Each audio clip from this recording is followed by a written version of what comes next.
The word paraphrase is a Greek word paraphrase, and there's a whole history behind that. And translation means to take out of the Latin, translatio, to bring out of Latin into a modern language. And they're very different. Let's talk about that for a while. There's different kinds of translations, and they all differ from a paraphrase. And one of the critiques we get of the Passion Translation is that, this is a paraphrase. Well, Eugene Peterson did a great paraphrase. It's called the Message Bible.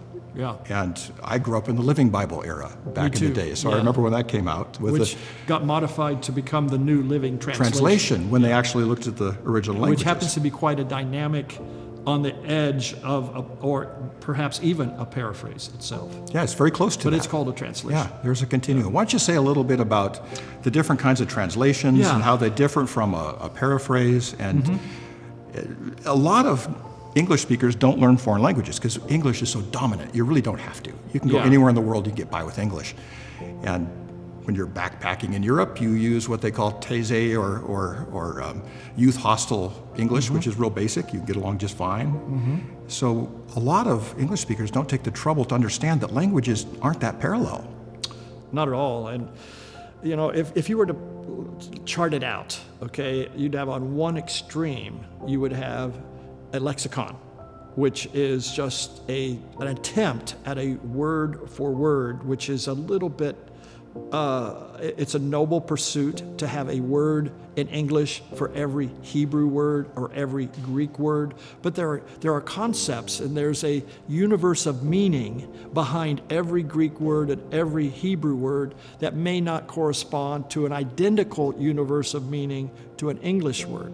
So you got that on one extreme, and then of course on the other side you would have the more elastic paraphrase, the cotton patch version, using slang. The Klingon version. Klingon. I'm told there's even an emoji version, emoji Bible, where they've tried to use emojis to express, which would be cute. But the Passion Translation is called a translation because it is a Bible translation.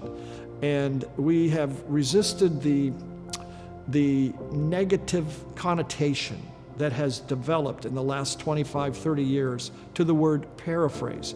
If you go back 40, 50, 60, 80 years, the day of Moffat and Phillips, and you have these wonderful translations that broke the mold. They were not in King James language. They were more expressive. They began to use, like Moffat uses the word bliss.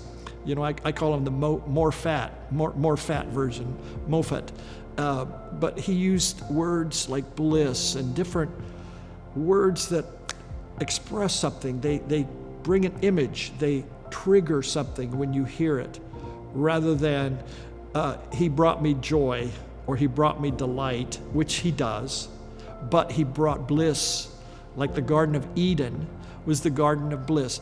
Well, things like that. So the hyper literal versions obviously have to cut out some of the meaning of Hebrew, Greek words and phrases in order to fit into a mold of the aspiration to do a word-for-word translation.